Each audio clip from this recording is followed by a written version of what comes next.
Bon, bonsoir à tous. Nous allons ouvrir la séance.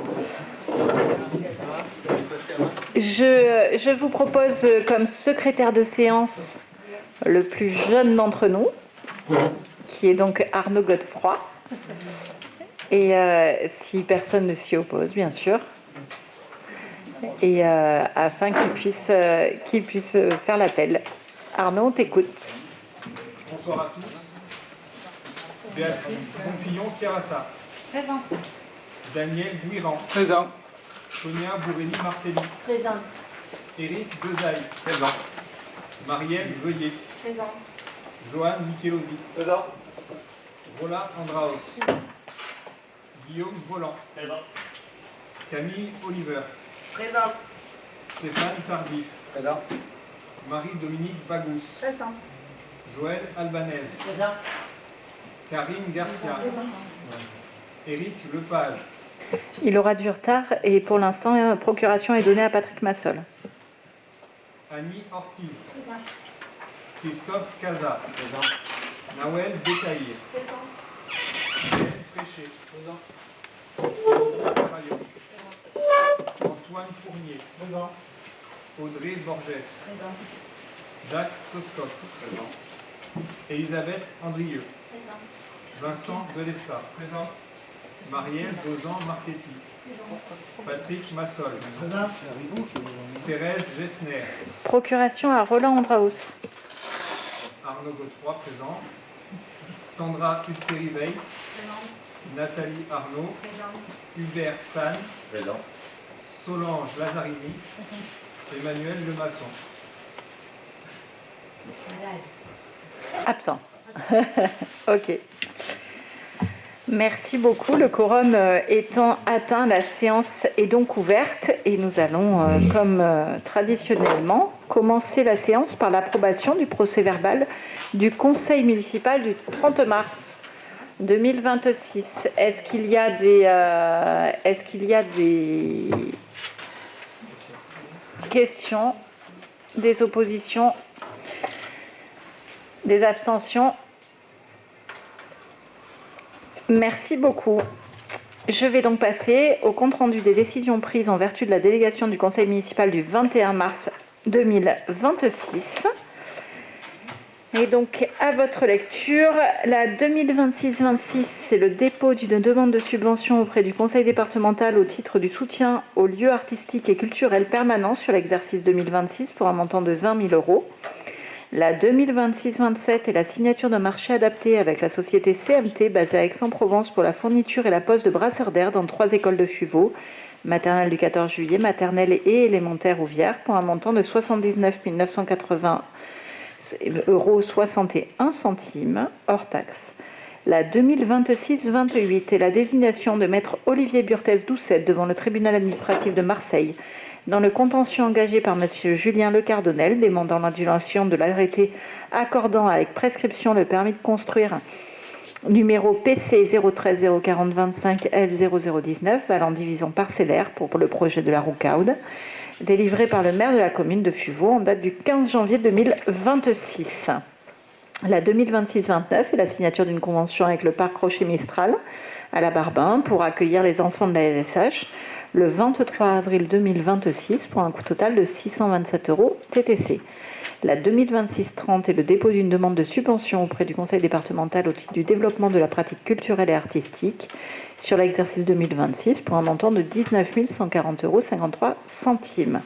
La 2026-31, signature d'un marché adapté avec la société Figuère Construction, basée à Méreuil, pour des travaux de confortement d'un mur de soutènement situé à impasse de la Roque-Martine pour un montant de 99 627 € et 18 centimes hors taxe.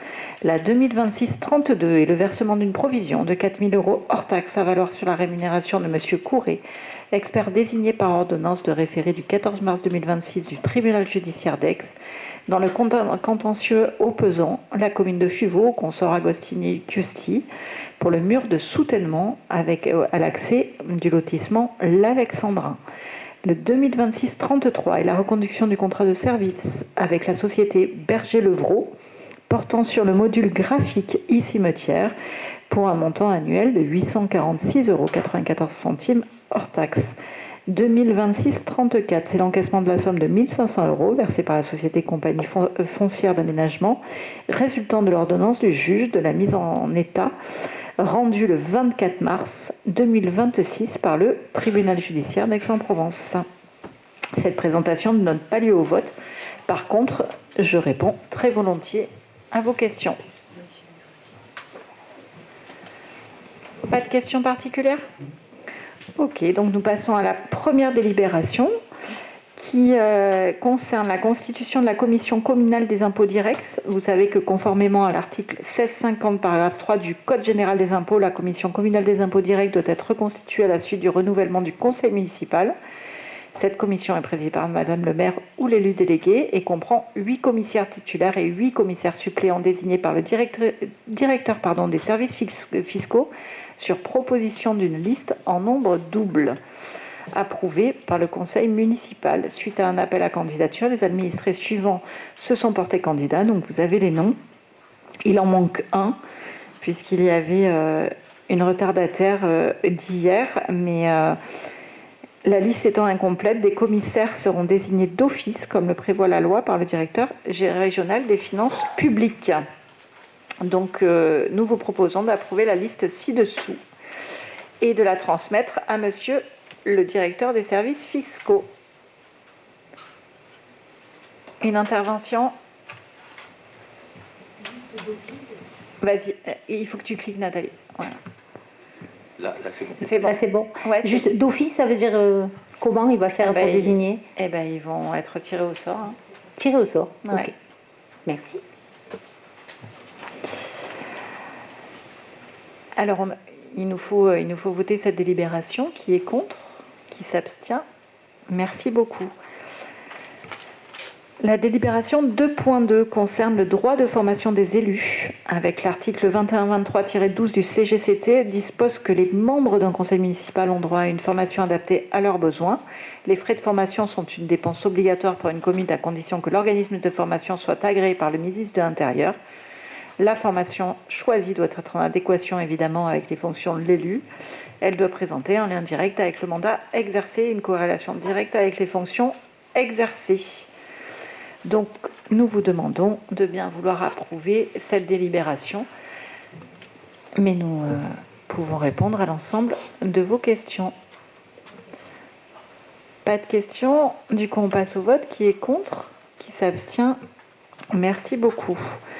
On passe donc aux représentants de la commune au sein des établissements publics de coopération intercommunale avec la destination des représentants de la commune au territoire d'énergie 13.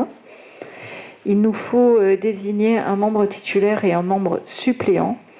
Son candidat, moi-même, donc Béatrice Bonfillon-Cavassa, et en tant que suppléant, Daniel Gouiran. Je vous demande si quelqu'un est également candidat. Pas de candidat ? Donc je vais vous demander si vous en êtes d'accord de voter à main levée afin de nous éviter un vote à bulletin secret. Est-ce que tout le monde en est d'accord ? Il n'y a pas d'opposition ? Ok, donc qui est contre ? Qui s'abstient ? Merci beaucoup. Il nous faut également voter les représentants de la commune au sein des établissements publics de coopération intercommunale concernant la CEMAG, qui est la Société d'économie mixte d'aménagement de Gardanne et de sa région, qui a été créée en 1986 à l'initiative de la ville de Gardanne, en collaboration avec les communes du bassin minier de Provence. Et c'est donc un établissement public local sous la gouvernance des différents actionnaires qui sont majoritairement publics. Et la commune de Fuvaux en est membre historiquement. Nous vous proposons de désigner M. Daniel Gouiran, qui est représentant de la commune, pour siéger à la CEMAG. Je reste à votre disposition pour toute question. Pas de question. Qui est contre ? Qui s'abstient ? Merci beaucoup. Donc Daniel nous représentera. Et pour votre information, une information complémentaire, la commune de Fuvaux souhaite sortir de la CEMAG. puisque, en fait, historiquement, effectivement, en 1986, il y avait de vrais enjeux sur le bassin minier avec la CEMAG. Aujourd'hui, ce n'est plus vraiment le cas. Et du coup, nous avons qu'une place très minoritaire. Et au-delà de ça, il n'y a aucune affaire de FUVO qui passe dans la CEMAG. Donc nous avons demandé une note juridique à l'avocat de la commune afin de pouvoir sortir de la CEMAG. Voilà. Ça ne coûte rien à la commune de FUVO pour autant, sachez-le. Mais voilà. On récupérera les paroles. Je vais donner la parole cette fois-ci à Éric Desailles pour l'adoption d'un règlement budgétaire et financier. Bonsoir. Alors, la nomenclature prévoit l'instauration d'un règlement budgétaire et financier valable pour la durée de la mandature. Ce règlement est à envisager comme un document de référence pour l'ensemble des questionnements budgétaires et comptables émanant des acteurs, agents comme élus de la ville dans l'exercice de leurs missions respectives. Au travers des éléments qu'il contient, le RBF permet de décrire et faire connaître les procédures budgétaires et comptables de la collectivité aux élus et à l'ensemble des acteurs financiers ou non au sein de la collectivité, de rappeler les normes et principes comptables, de combler d'éventuels vides juridiques en matière d'autorisation d'engagement, de paiement et de crédit de paiement. Voilà, donc l'article L5217-18 du Code général des collectivités territoriales prévoit le vote d'un règlement budgétaire et financier. Cet article s'applique également aux collectivités adoptant volontairement la M57, ce qui est le cas de la commune de Fuveau. Si vous avez des questions, je suis à votre disposition. Pas de questions, du coup on passe au vote. Qui est contre? Qui s'abstient? Merci beaucoup. On passe donc à la 4.2 et c'est Sonia qui va nous présenter la délibération concernant les subventions aux associations. Vas-y, clique. Ouais, vas-y, c'est bon. Alors, subvention aux associations exercice 2026. Il permet au Conseil de se prononcer sur l'octroi ou non de financement. 2 associations ont à ce jour déposé un dossier valide de demande de subvention. Ces dossiers ont été instruits et font l'objet de propositions de subventions suivantes. Amicale du personnel, 6 700 €. Comité des fêtes, 19 000 €. Avez-vous des questions? S'il n'y a pas de questions, je vais vous proposer de voter association par association, pour la bonne et simple raison que pour l'amicale du personnel, on a Thérèse Gessner qui ne participe pas au vote de la subvention. Et donc, c'est Rola qui a... Voilà, si tu veux bien sortir Rola pour le vote. Excuse-moi, mais du coup, tu représentes Thérèse et étant donné les difficultés actuelles concernant les conflits d'intérêts, on prend toutes les mesures nécessaires. Donc on va voter en 2 fois pour l'amicale du personnel. Qui est contre? Qui s'abstient? Merci beaucoup. Je peux la faire rentrer.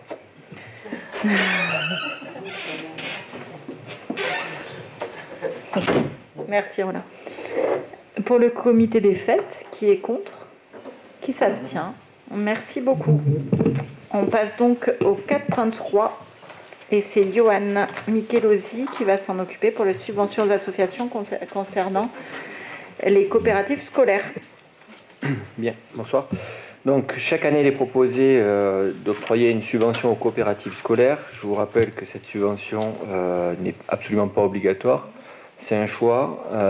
Cette subvention est la même que l'année passée. Il s'agit de 250 € par classe de maternelle ou d'élémentaire. Vous avez le détail de ce que ça représente par école en fonction du nombre de classes.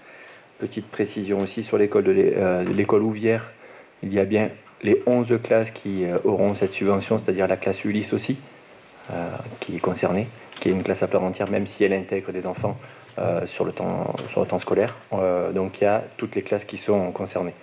Avec cette délibération, il y a aussi, en dehors de la subvention aux coopératives scolaires, il y a la subvention complémentaire versée dans le cadre d'organisation de classes transplantées, de classes découvertes et les classes avec nuitée, qui est de 600 € par classe qui part en séjour, avec un plafond à 2 classes par école et 4 classes pour l'école Ouvière, puisqu'elle a le double du nombre de classes. Voilà. Ça aussi, c'est quelque chose qui se faisait déjà. Donc, il est proposé au conseil municipal d'octroyer cette subvention avec le détail par école et d'octroyer les montants pour les classes transplantées en montant supplémentaire et d'autoriser Madame le maire à signer les documents nécessaires si vous avez des questions.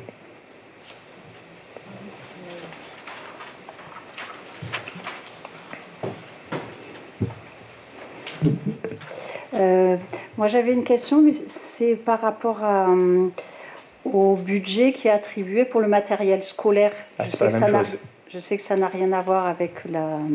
Et est-ce qu'on peut avoir une idée du budget qui est attribué par élève ou... De mémoire, si je ne me trompe pas, on est aux alentours de... On parle de la dotation de fonctionnement, on est d'accord, hein? C'est ça, oui, absolument. Oui. Qui n'est pas une subvention, qui est votée au budget, en ligne budgétaire tous les ans. Et je crois qu'on doit être à 35 ou 37 euros, quelque chose comme ça. Je me tourne vers monsieur l'adjoint aux finances ou la DGS. On peut vous le retrouver, mais là c'est vrai que de tête, voilà, oui, je crois qu'on est dans ces eaux-là, dans ces montants-là. Ça représente ça parce qu'en fait c'est pas une attribution par élève, c'est une attribution par classe, quel que soit le nombre d'élèves qui est faite. Ah bon? Dans la ligne budgétaire, oui. C'est étonnant ça. Pas forcément. D'accord.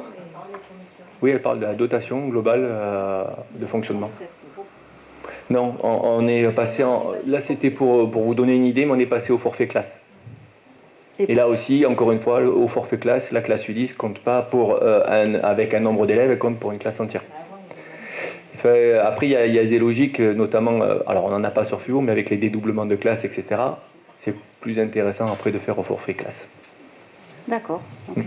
Surtout quand il y a des fois des effectifs qui sont moindres. Alors après, d'une année sur l'autre, ça se lisse. Mais d'un point de vue de la gestion communale, c'est beaucoup plus simple pour établir le budget. Petite précision aussi, puisque vous êtes sur la dotation globale, il faut savoir qu'au budget supplémentaire de juin, en général, on fait le point avec l'école de la Barque, qui est l'école qui flèche les enfants de l'aire d'accueil des gens du voyage, pour apporter un complément. Oui, je vais rajouter un transport. Mais sur cette dotation, on apporte un complément pour les enfants de l'aire d'accueil des gens du voyage, puisqu'en fait, on s'est aperçu depuis quelques années maintenant que ça consomme du consommable, justement, du matériel, et on part du principe que c'est pas à prendre sur le budget classe, quoi. Donc ça, on fait le point en fin d'année avec la directrice pour savoir combien d'enfants ont été accueillis et pour faire la régulation. Et on a aussi une dotation qui est faite pour des transports aux écoles. Voilà, et ça c'est voté au budget. On pourra vous ressortir le chiffre exact, mais c'est vrai que là je ne l'ai plus en tête. Ça veut dire que par exemple, si une classe veut faire une sortie, vous prenez en charge Elle a un montant budgétaire pour du transport, oui. Attribué en plus de la subvention pour... Ah oui, celle-là, ils peuvent l'utiliser aussi pour du transport s'ils veulent. En fait, la dotation à la coopérative scolaire, la coop, elle fait ce qu'elle veut avec, hein, c'est un projet pédagogique. S'ils veulent l'utiliser pour faire venir un intervenant ou pour se déplacer à tel ou tel endroit, ils peuvent le faire. Mais ils ont aussi une ligne budgétaire cette fois-ci qui est votée au budget en fin d'année, qui est spécifiquement liée à du transport. D'accord. Ouais. Merci. Et voilà, on vous sortira les chiffres, mais ça a été voté au budget, on peut vous le retrouver. Merci. De rien.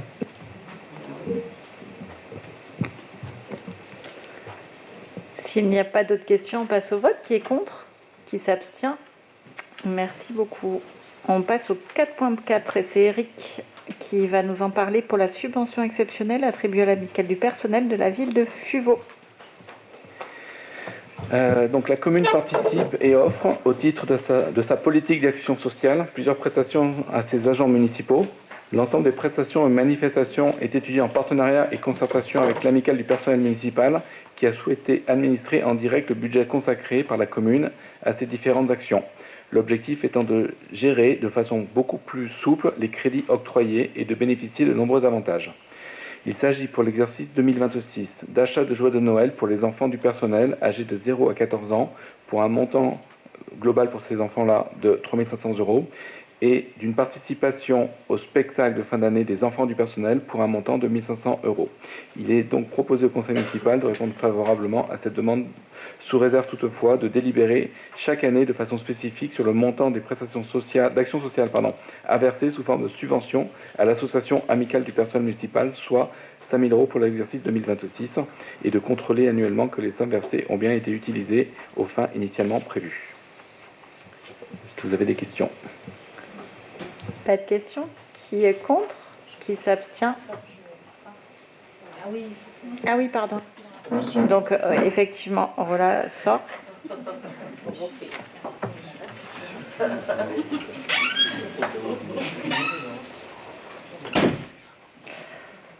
Qui est contre? Qui s'abstient? Alors, on va laisser Rola dehors le temps qu'on passe la subvention exceptionnelle attribuée à l'amicale du personnel de la ville de Fuveau.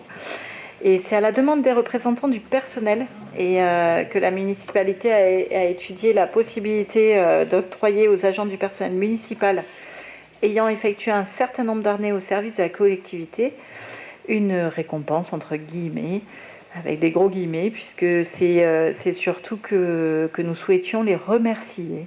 Et le principe et les modalités ont été validés par le comité social territorial et cette somme sera versée aux bénéficiaires par l'amicale du personnel. En départ à la retraite, c'est 400 € par agent. 35 ans de service, c'est 250 € par agent. Et 25 ans de service, c'est 180 € par agent. Et aujourd'hui, la délibération qui nous intéresse, c'est donc 2 agents qui vont bénéficier du départ à la retraite. 35 ans de service, ce sont 5 agents qui en profitent. Ils sont très fidèles à la mairie de Fuveau.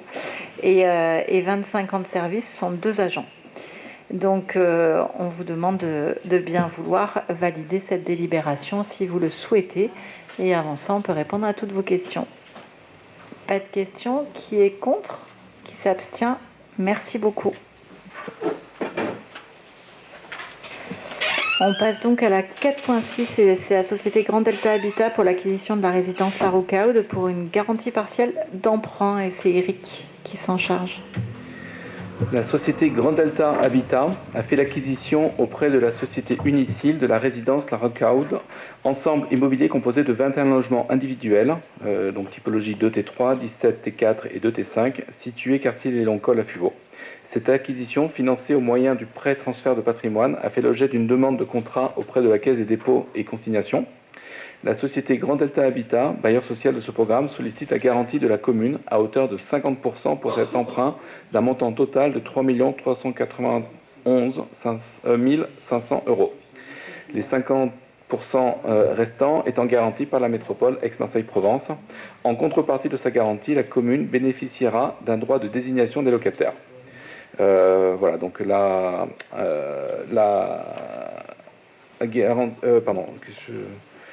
en annexe, vous avez le contrat. Voilà, je ne vais pas forcément vous lire tout le reste. Est-ce que vous avez des questions sur le sujet?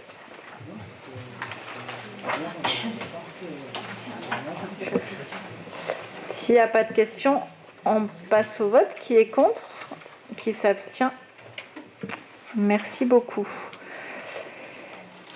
Et nous allons donner la parole à Marie-Dominique Bagous pour l'actualisation des tarifs des concessions du cimetière. La commune de Fuveau propose à ses administrés des concessions trentenaires, cinquantenaires et perpétuelles. Il est aujourd'hui proposé à l'Assemblée délibérante d'actualiser les tarifs des concessions et des caveaux comme suit. Je vous lis pas l'ensemble des tarifs, je vous les laisse, voilà. Cette nouvelle tarification prendra effet à compter du 1er mai 2026. Aussi, il est proposé au conseil municipal d'actualiser les tarifs de concession et des caveaux tels qu'énoncés ci-dessus à compter du 1er mai 2026 et d'autoriser Madame le maire à signer tous les documents nécessaires. A-t-il des questions? Pas de questions. Qui est contre? Qui s'abstient? Merci beaucoup. Alors, on passe au 5.1 et cela concerne les ressources humaines pour le centre de gestion des Bouches-du-Rhône et c'est un mandat pour le lancement d'une procédure de mise en concurrence visant à conclure un contrat groupe d'assurance statutaire. Vous savez que l'article 26 de la loi 84-53 du 26 janvier 84 habilite les centres de gestion à souscrire pour le compte des collectivités un contrat d'assurance statutaire destiné à couvrir les risques financiers résultant de l'absentéisme de leurs agents au titre de leurs obligations légales et réglementaires. Le contrat groupe actuellement en vigueur, auquel sont adhérents 158 collectivités, a été conclu pour une durée de 4 ans et arrivera à son terme le 31 décembre 2026. À ce titre, le CDG engagera prochainement la procédure de renégociation du marché conformément aux règles applicables de la commande publique.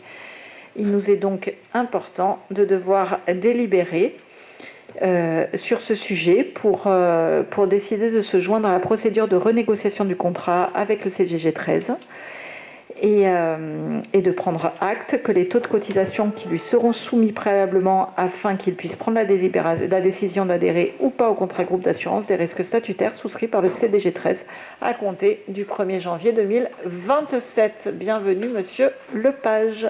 Excusez-moi, j'arrive de Normandie et un peu de retard sur la trame du TGV. Aucun souci. Aucun souci. Bienvenue et merci d'être là. Du coup, est-ce que vous avez des questions sur ce contrat groupe du CDG? Pas de questions, donc on passe au vote. Qui est contre? Qui s'abstient? Merci beaucoup. On passe au 5.2 avec le remboursement forfaitaire des frais d'hébergement engagés par un agent de service technique dans le cadre de sa formation obligatoire avec la sécurité des spectacles pour les exploitants de lieux aménagés pour représentation publique des premières et quatrièmes catégories. Est-ce que vous êtes d'accord pour retenir le principe de remboursement forfaitaire des frais d'hébergement dans les conditions réglementaires suspensionnées sur présentation des justificatifs afférents? Je suis à votre disposition pour toute question. Pas de question. Qui est contre? Qui s'abstient? Merci beaucoup. On passe donc à l'enfance-jeunesse avec des co-rapporteurs avec Johan Michelosi, Marielle Dozan-Marchetti et Audrey Borges. Concernant l'enfance-jeunesse, avec la modification des règlements intérieurs, accueil de loisirs ados pour les 3-12 ans. Alors, il s'agit dans cette délibération de faire une modification d'un point du règlement intérieur de l'accueil de loisirs ado, accueil de loisirs 3-12 ans. Ce point, pour vous le résumer, pour ne pas lire forcément toute la délibération, ce point porte uniquement sur le versement d'art de 40 € dans la semaine qui suit l'inscription pour éviter des désistements, non pas pour raison médicale ou raison légitime, mais pour changement d'avis, des choses comme ça qu'on ne rencontrait pas auparavant et qu'on commence à rencontrer. Donc pour éviter de durcir les modalités trop fortement et d'en arriver à un paiement de suite, alors que des fois on s'inscrit 2 mois à l'avance pour des séjours et laisser la souplesse aux familles, il est proposé un versement de 40 € qui permet d'engager et de ne pas changer d'avis si le copain ne s'est pas inscrit finalement, etc. Donc, je vous lis la délibération. Il est donc proposé au conseil municipal d'approuver cette modification applicable des validations, de modifier les règlements intérieurs ALSH ado et ALSH 3-12 ans en ce sens, et d'autoriser Madame le maire à signer les règlements intérieurs ALSH ado, ALSH 3-12 ans ainsi modifiés. Si vous avez des questions. Pas de questions. Qui est contre? Qui s'abstient? Merci beaucoup. On passe au 6.2 avec les mini-séjours été 2026 de l'accueil de loisirs sans hébergement des 3-12 ans avec la fixation des tarifs. Johan, oui. Marielle et Audrey. Merci. Donc, les deux délibérations ont le même fonctionnement. Donc, c'est juste l'âge et le cadre des séjours qui va changer. Mais s'il y a des questions sur le fonctionnement, autant les poser dès la première délibération. Le tarif, vous le savez peut-être ou pas, les tarifs de nos séjours se font en fonction des revenus familiaux, mais également de la composition de la famille, du nombre d'enfants à charge. Il y a un plancher et un plafond, c'est ce que vous pouvez voir dans le graphique en page 3. Et donc, en fait, chaque famille va payer un montant qui va être différent et qui va lui être propre. Sur les séjours 3-12 ans, il y a 4 mini-séjours. Donc CM1, CM2, CE1, CE2, grande section CP et puis les maternelles. Vous avez les lieux et les modalités d'accueil qui vous sont proposés. Au final, le prix, dans les tarifs proposés aux familles, les familles se paieront entre 3 et 72% du coût de revient du séjour. Et la mairie paiera entre 28 et 70% en fonction des revenus et de la composition de chaque famille. Qu'est-ce que je peux vous dire de plus comme information avant de passer à la délibération, la tarification est modulable. Les inscriptions se feront à partir du 18 mai via Inframaform. Et voilà. Et il est donc proposé au conseil municipal d'approuver les tarifs présentés ci-dessus pour les mini-séjours d'été 2026, de préciser que le règlement des séjours peut se faire par chèque espèce, carte bancaire ou chèque vacances à NCV, et d'autoriser Madame le maire à signer tous les documents nécessaires. Si vous avez des questions. Oui. C'est que le maximum est plus cher que le minimum.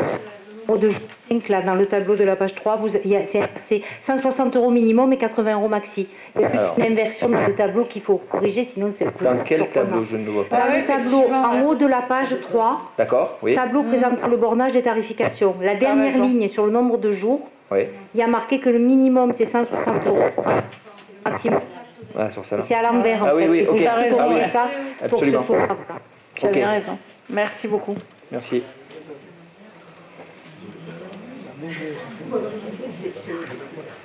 Oui, c'est mini-maxi qui ont été inversés. Ouais, merci beaucoup. Est-ce qu'il y a d'autres questions? Qui est contre? Qui s'abstient? Merci beaucoup.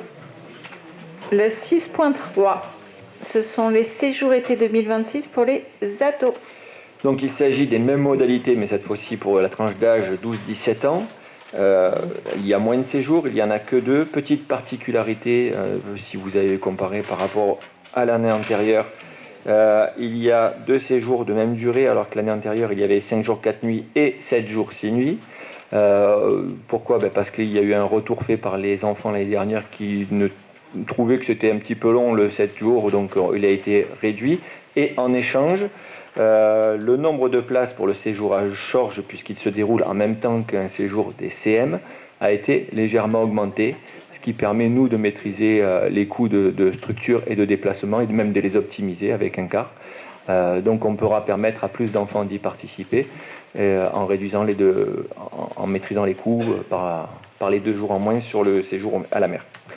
Donc sinon, les modalités sur la composition familiale et les modalités tarifaires restent les mêmes. J'espère qu'on n'a pas fait d'inversion cette fois-ci dans le tableau. Je vérifie, non, on est bon. Il est donc proposé au conseil municipal d'approuver les tarifs présentés ci-dessus pour les 2 séjours été 2026, de préciser que les règlements peuvent encore se faire par chèque espèce, carte bancaire et chèque ANCV, et d'autoriser Madame le maire à signer tous les documents nécessaires. Là aussi, s'il y a des questions, il n'y a pas de souci. Pas de questions. Qui est contre? Qui s'abstient? Merci beaucoup. On passe à la partie urbanisme et foncier, notamment foncier, avec l'acquisition de la parcelle BT 183 au quartier de la Roucaude, avec Daniel qui nous en parle. Clique fort. Et voilà. Donc, en fait, c'est pour l'opération de la Roucaude, les futurs logements qui vont se construire, voilà. Dans le cadre du PUP, la voie doit donc être bouclée entre le 57A, la route des Michel, et la route de Rousset. Pour ce faire, donc, il est nécessaire de récupérer une parcelle de terrain qui était un emplacement réservé. Donc, cette parcelle de terrain qui est issue de la BT 183, qui appartient à monsieur Habib Boussaï et madame Boussaï, donc pour une valeur de 84 186,72 €. Donc ce bien a été acheté au prix coûtant, c'est-à-dire au prix où le vendeur a acquis le terrain. Voilà. Donc pour ce faire, on propose à l'Assemblée générale, au conseil municipal d'acquérir cette parcelle pour en fait boucler ce secteur. Cette parcelle donc a une superficie de 724 m². Le prix d'acquisition, je vous disais tout à l'heure, il est au même prix que celui qui a été porté à l'acquisition de la parcelle par monsieur et madame Boussaï. Donc de 84 186,72 €, et d'approuver que les frais d'acte seront bien sûr à la charge de la commune, et d'autoriser madame le maire à signer tous les documents authentiques. Est-ce que vous avez des questions? Pas de questions. Qui est contre? Qui s'abstient? Merci beaucoup. On passe donc à l'acquisition de la parcelle BR 137 au 2 boulevard Émile Loubet. Voilà, c'est une parcelle que tout le monde reluque depuis très longtemps, hein, puisqu'il s'agit de l'ancienne pâtisserie, pour ceux qui l'ont connue, même les autres qui ne l'ont pas connue mais qui en ont entendu parler. Donc la fameuse pâtisserie Barbaroux, la parcelle donc BR 137, qui est proposée donc à 435 000 euros, avec des frais d'acquisition de 25 000 euros, hein, puisque ça a été porté pendant un moment par une agence. Donc on se propose au titre de la requalification du centre-ville et de sa situation quand même stratégique en plein cœur du village, d'acquérir ce bâtiment au prix donc de 435 000 euros, avec des frais qui se montent donc à 25 000 euros, et d'autoriser Madame le maire, bien sûr, à signer tous les documents nécessaires et de se rendre maître de la parcelle BR 137. Oui, Nathalie. J'ai deux questions. La première, est-ce que vous avez évalué les travaux, parce que c'est fermé depuis 50 ans. Donc je suppose qu'il doit falloir au moins mettre l'électricité aux normes, au minimum. Est-ce que vous avez... C'était une blague.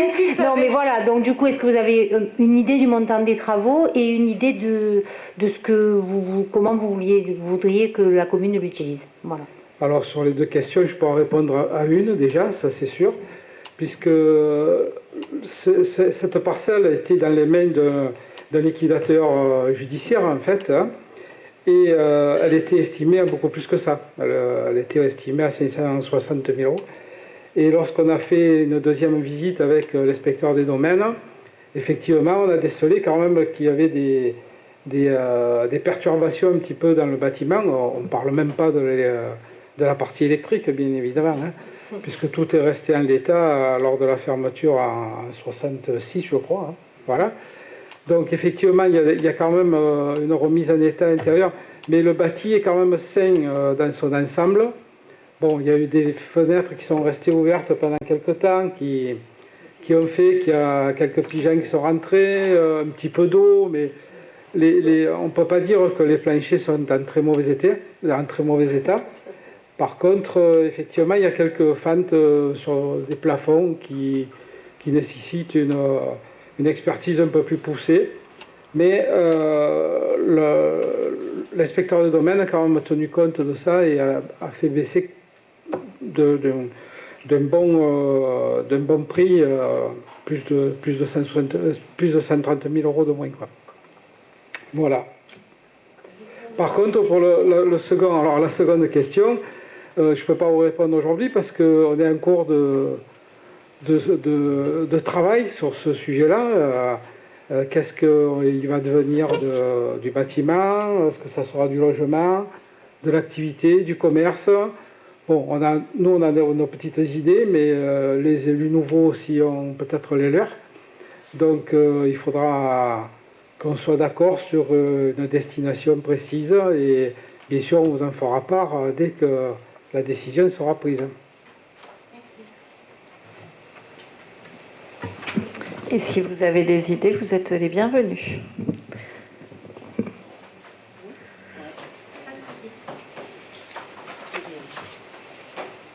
Alors, s'il n'y a pas d'autres questions, on passe au vote. Qui est contre? Qui s'abstient? Merci beaucoup. On passe à une acquisition. Alors, on part dans notre forêt communale au quartier des Planes. Alors ça aussi, c'est une affaire qui traîne depuis pas mal d'années, hein, puisque en fait, on a acquis pour faire l'opération aujourd'hui qui est occupée par les agrès de sport, le pom-track, tout ça là. Donc il y a plein de petits aménagements qui ont été faits dans une parcelle qu'on avait acquise il y a quelques années déjà, peut-être une bonne dizaine d'années ou peut-être un peu moins. Et en fait, on est allé un peu plus loin, on a installé aussi des parcours et et des éléments sur une parcelle qui ne nous appartenait pas. Donc on a voulu régulariser cette histoire en 2023. Puis la constitution du dossier au notaire prend du temps. Les allées et venues, chaque fois il y a des petits soucis. Après, il a fallu caler une servitude de passage, tout ça. Tout ça fait que on est en 2026, on est toujours au même point. Donc je crois qu'on est à la 3e délibération pour le même sujet. Donc j'espère que ça sera la bonne cette fois. Voilà. Donc c'est l'acquisition de ce bout de terrain issu de la parcelle BB 222 qui appartient à Madame Ferron au profit de la commune d'une superficie de 1817 m², qui va porter donc le nom de référence cadastrale BB 268. Donc le montant de cette transaction est évalué à 18 170 € et elle est issue d'une division de la BB 222, qui était la parcelle d'origine. Donc on vous propose d'acquérir cette parcelle et que les frais d'acte sont à la charge de la commune, bien évidemment, et d'autoriser Madame le maire à signer tous les documents nécessaires à cette acquisition. Pas de questions, du coup, qui est contre, qui s'abstient. Merci beaucoup. On reste dans le quartier des Planes avec un échange et c'est un petit peu le même sujet, mais pas les mêmes propriétaires. Voilà, c'est un petit peu le même sujet. On est toujours dans le secteur des Planes, comme vient de le dire Madame la maire. Il s'agit de récupérer, dans le cadre d'une vente dans la famille de Madame Buzon, de récupérer une partie d'un terrain qui est frappé d'emplacement réservé pour la constitution d'un bassin de rétention qui est là en protection de la zone urbaine. Donc c'est quelque chose qui avait été déterminé, que dans le cas de la pluie extraordinaire, c'est ce bassin qui permettrait de garantir que le bas du village ne soit pas inondé. Voilà. Donc ce bout de terrain, il nous était nécessaire. Donc on a demandé à la famille Buzon s'ils étaient d'accord de récupérer sur cette parcelle de 55 200 m², et 199, de récupérer 2445 m², qui constitue en fait une partie de ce bassin de rétention. La famille Buzon nous a dit, écoutez, nous, à la limite, on est intéressé par un autre bout de la parcelle, plus au sud, qui est le long du chemin des mines, entre le chemin du Jas du Gros Mathieu et le chemin des mines. Donc on voudrait bien échanger en fait un bout de parcelle que vous avez avec la parcelle que vous souhaitez acquérir pour ce bassin de rétention. Or, là aussi, c'est passé multiples fois auprès du notaire. On fait saison 2, saison 3, je pense qu'on doit être à la saison 4 là, dans cette acquisition. Et en fait, il y a une soulte parce que les mètres carrés ne sont pas identiques. Donc on nous demande de verser à la famille Buzon un montant de 3 667,50 €, c'est ça? Voilà, qui est en fait la différence qui représente 1281 m². La différence de ce qu'on achète chez la famille Buzon et ce qu'on cède, nous, de la commune. Est-ce que c'est assez clair? Voilà. Donc la commune devra s'acquitter de la somme de 1746 €. Ouais, ça c'était la... Oui, c'était avant. L'épisode 2. Voilà, c'était l'épisode 1, là on est à l'épisode 2, effectivement. Et donc on devra s'acquitter de la somme de 1746 € auprès de M. Buzon et Mme Suzanne Annie, qui représentent justement la valorisation, la soulte, la différence en mètres carrés. Voilà, que tout ça, ça passe devant le notaire, que les frais d'acte sont à la charge de la commune, bien évidemment, et qu'on autorise Madame la maire à signer tous les actes authentiques. Comme c'est déjà assez compliqué, on ne va pas en plus embrouiller en posant des questions. C'est gentil. Non, parce qu'on peut venir à la première saison et te réexpliquer tous les épisodes de la saison 1. J'espère que le notaire, il ne fera pas saison 3 ou 4. On est en France. C'est vrai. Donc du coup, on passe au vote. Qui est contre? Qui s'abstient? Merci beaucoup. Et c'est toujours Daniel qui va nous parler d'une convention de mise à disposition entre la commune de Fuveau et Enedis pour une parcelle située quartier de la Roquette. Oui, alors ça, ce sont des délibérations qui arrivent quand même assez souvent, de façon récurrente, que ce soit Enedis, Orange, qui demandent soit d'occuper du domaine public communal ou du domaine privé communal ou pour des tranchées. Donc là, il s'agit d'implanter un poste pour renforcer le réseau électrique au quartier de la Roquette. Ce poste, il se situe sur la parcelle CY09. C'est juste au début du chemin du Terril. Quand on va sur Gardanne, là sur l'ancienne route, il y a un gros trou en ce moment, oui. Et bien justement, c'est pour poser un poste électrique. Donc, et il faut qu'on passe ça en convention avec la mairie pour que Enedis puisse faire ses travaux en toute légalité et conformément avec tous les règlements. Donc, on propose à Madame le maire de signer cette convention.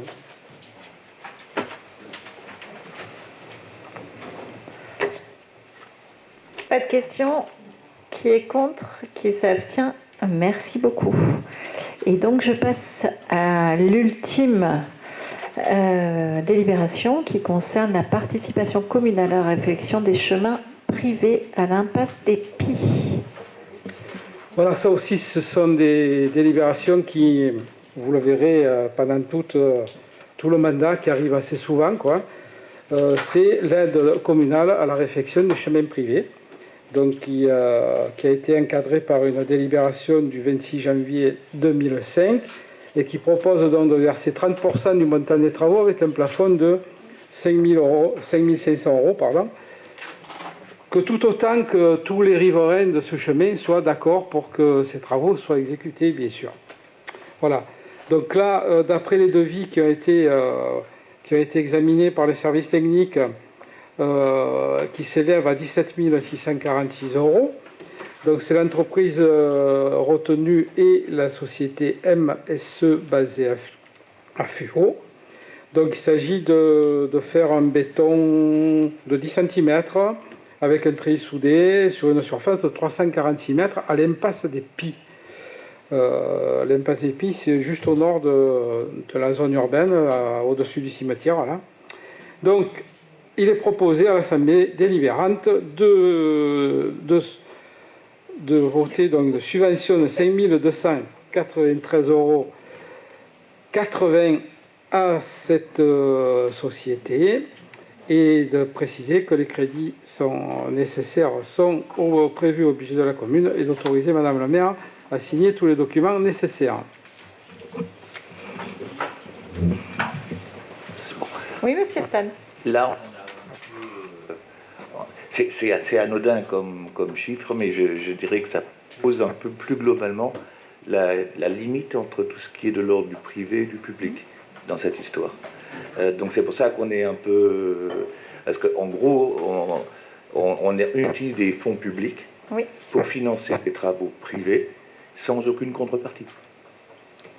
La seule contrepartie pouvant être le passage, sachant que dans le cas précis c'est une impasse, le passage pose problème aussi. Donc c'est pour ça que se pose la question de principe, est-ce qu'il ne faudrait pas carrément abroger le texte initial de 2005? En plus, fondamentalement, on le fait pourquoi? Pour 4-5 personnes, et c'est toute la collectivité qui va payer pour ces 4-5 personnes. Donc ça pose quand même quelques questions. Et vu le nombre de chemins privés qui existent à Fuveau, c'est un chéquier. Donc c'est un peu les questions qu'on s'est posées autour de ça. Je comprends tout à fait ce que vous dites et vous avez tout à fait raison de vous poser la question. La difficulté que nous avons, c'est que dans la même délibération était noté l'ensemble des chemins privés. Il aurait été plus opportun de marquer que c'était les chemins privés ouverts à la circulation publique. Vous avez tout à fait raison. Notre grosse difficulté, c'est qu'aujourd'hui, la délibération, si on souhaitait la repasser, ne pourrait pas être repassée justement par conflit d'intérêts entre le public et le privé. Donc c'est vrai qu'on la laisse parce que ça nous permet aussi d'accompagner les propriétaires de chemins privés ouverts à la circulation publique et que donc tous les administrés de chevaux puissent passer correctement sur ce genre de chemin. Et effectivement, alors je vous rassure, c'est vraiment à la marge des impasses, c'est assez rare aussi. C'est plutôt des grands chemins qui sont ouverts à la circulation publique qui sont refaits. Tout simplement parce que quand ils sont bien refaits, les chemins, et vous le savez tout comme moi, c'est que ça roule encore plus vite.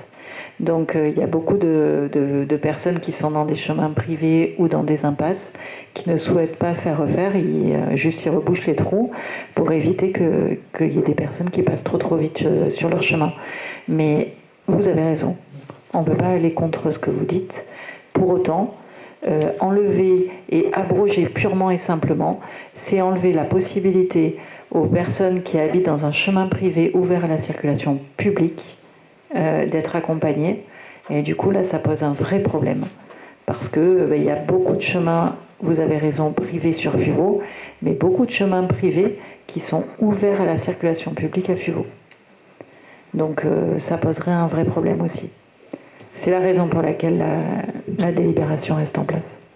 Mais la règle, donc les travaux organisés par la société, par le privé, est-ce qu'on la mairie lui impose des règles? Oui, tout à fait, puisque... Par exemple, des largeurs de chemin, le passage des camions de pompiers, des choses comme ça. La largeur du chemin, bon, après c'est un problème foncier entre les propriétaires. Par contre, je vous disais tout à l'heure que les services techniques validaient les travaux. En fait, ils regardent quand même que les travaux qui vont être faits ne vont pas être obligés d'être refaits dans 2 ans, quoi. Donc il y a quand même un contrôle technique qui est fait sur le dossier. Et surtout l'autorisation de tous les propriétaires. Ça, j'y tiens parce que des fois, il y a des propriétaires qui ne sont pas d'accord non plus parce que les chemins devant chez eux soient refaits.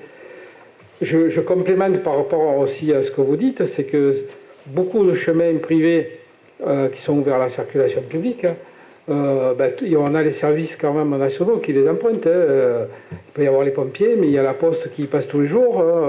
Ne parlons pas des livraisons de colis. Quelquefois, le ramassage des ordures ménagères, pas tout le temps, mais ça arrive aussi.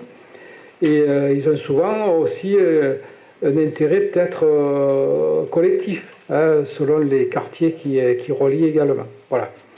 Donc il y aura peut-être une révision de tout ce qui est chemins privés, chemins communaux dans les années à venir pour remettre un petit peu à plat le schéma des chemins sur la commune de Fuveau.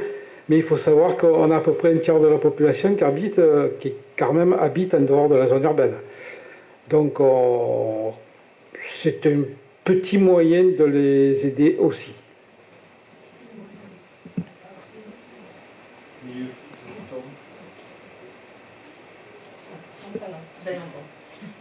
Ma question, est-ce que ça va jusqu'au bout de l'impasse, les travaux, ou bien c'est qu'une partie du chemin? Alors là, je ne sais pas.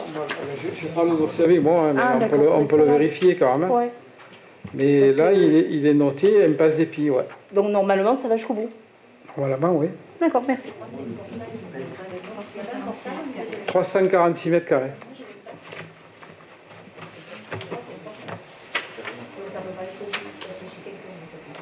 Oui, non, mais je veux dire le bout jusqu'au portail, jusqu'à la limite, voilà.